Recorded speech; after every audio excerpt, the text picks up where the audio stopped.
Retornando com esse frente a frente, que o professor Sena, José Sena, está nos contando a sua experiência dos Estados Unidos.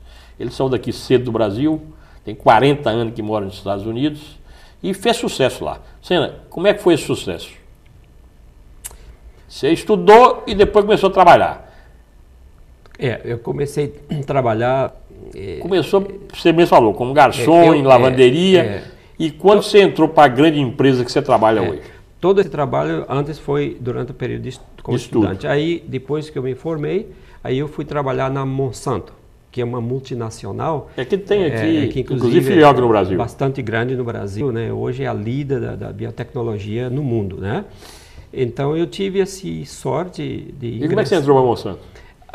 O processo foi, como sempre, tem duas coisas. Tem a parte de sorte, né? E a parte da sua apresentação. Eu estava no supermercado um dia e escutei um senhor falando português. E eu, como sempre gosto de falar com as pessoas, cheguei para ele e falei, brasileiro, começamos a conversar. O nome dele era Takashi Sanafuji. Um nome era japonês. Bem brasileiro, né? Nisei. Ele era brasileiro, mas japonês, Nisei. né? Não, era brasileiro, Nisei, né? Então, tive conversando com ele e contei para ele, perguntei, o que está fazendo aqui e tal. Aí ele perguntou, e por que você não tenta entrar na Monsanto? Eu falei, mas Monsanto é uma multinacional dessa magnitude, nem a porta de entrada eu sei onde que é. Ele falou, não, eu vou organizar uma entrevista para você. Você vai lá e... Aí entrou o fator sorte. O fator sorte. Aí ele organizou, eu fui lá e fiz a entrevista. Inicialmente falaram que não tinha vaga, e o Takashi voltou ao Brasil e passaram 6 meses. Eu estava trabalhando e tranquilo, né? Um dia me entrou outra chamada telefônica, chamada de volta para fazer outra entrevista. O Takashi estava visitando. Aí falaram comigo que eles gostariam de me contratar, mas infelizmente não havia posição no Brasil, na Monsanto do Brasil, na época, para mim, né? Me propuseram contratar lá, fazer um treinamento lá e eventualmente mandar para o Brasil. Eu falei, bom, não tem. Mas seu interesse também não era voltar para o Brasil, não? Não, meu interesse não. Você queria trabalhar? Eu queria trabalhar e seguir minha vida, né? Tanto no Brasil, lá, onde fosse, não importava. Então, eles me contrataram lá, né, para ficar trabalhando nos Estados Unidos, mas inicialmente me puseram numa posição de auditor interno, né, que é uma posição onde eles treinam todas as pessoas que vão conhecer a empresa. Essas pessoas, então eu viajava, eu acho que eu viajei 90% do tempo, no mundo inteiro, né, fazendo auditoria interna das empresas da Monsanto. E fiquei 3 anos fazendo isso. No fim dos 3 anos, também nunca me falaram mais sobre uma posição no Brasil, aí me deram já a posição permanente nos Estados Unidos. Aí eu fiquei trabalhando lá. De primeiros 10 anos trabalhei na área financeira, depois eu passei para a área de gestão, né? E o meu primeiro trabalho foi diretor-geral para Centro-América, incluindo Panamá, com base em Guatemala. Nessa época eu já estava casado com uma brasileira de Piracicaba, e então tive que mudar a família para a cidade de Guatemala. Como é que você, norte-mineiro, foi casar com uma paulista? Essa é outra questão de sorte e destino, né? Porque eu já estava nos Estados Unidos há 10 anos, vim ao Brasil de trabalho pela Monsanto e fui para São José dos Campos fazer uma auditoria lá na Monsanto. E a minha esposa trabalhava na Johnson & Johnson, que também em São Paulo, por coincidência, as empresas, assim, um do lado da outra, e lá em São José também. E aí nos conhecemos lá num hotel durante, assim, casualmente. É o destino, né? E outra coisa, eu conheci minha esposa, mas eu tinha que voltar a trabalhar, e ela ficou aqui, nos casamos depois da 4ª vez que nos vimos. E estamos casados, bem casados, graças a Deus. Há quantos anos? 32 anos. 32 anos. É o destino mesmo. Mas você está dizendo, então, que aí você foi para Guatemala? Guatemala. Fiquei em Guatemala 1 ano. Depois de Guatemala, eu fui transferido para Colômbia como gerente geral. Quando na Colômbia? Colômbia, Peru e Equador.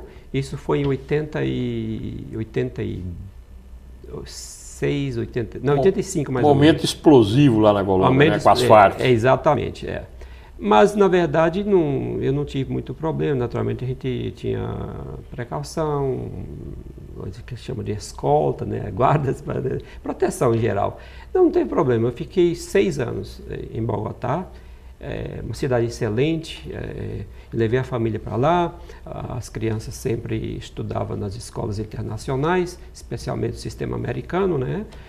Aí depois de 6 anos eu voltei para a casa matriz, fiquei 1 ano em St. Louis, Missouri, onde fica a casa matriz, e depois com a queda da cortina de ferro, mais ou menos em 90, 89 e 90, aí a Monsanto necessitava de ajuda na Europa para desenvolver o negócio, especialmente na União Soviética, o que era aí eu fui para a antiga União Soviética.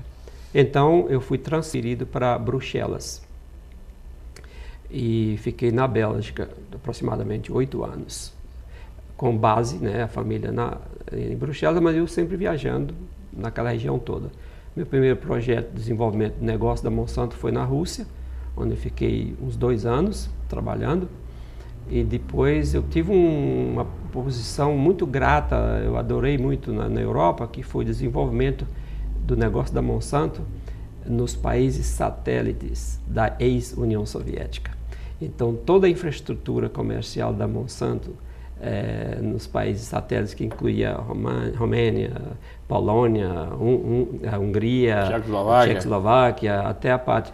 antiga Tchecoslováquia. Exatamente, também, né? Que eu via quando houve a separação, né? Eu vi tudo. E na parte da Iugoslávia, na antiga Iugoslávia, eu fiz muito trabalho, por exemplo, em Zagreb, mas eu não cheguei até Sérvia, porque naquela época, foi na época da guerra, né? Eu cheguei talvez até 50 quilômetros da linha de fogo, mas a gente não entrava e tal.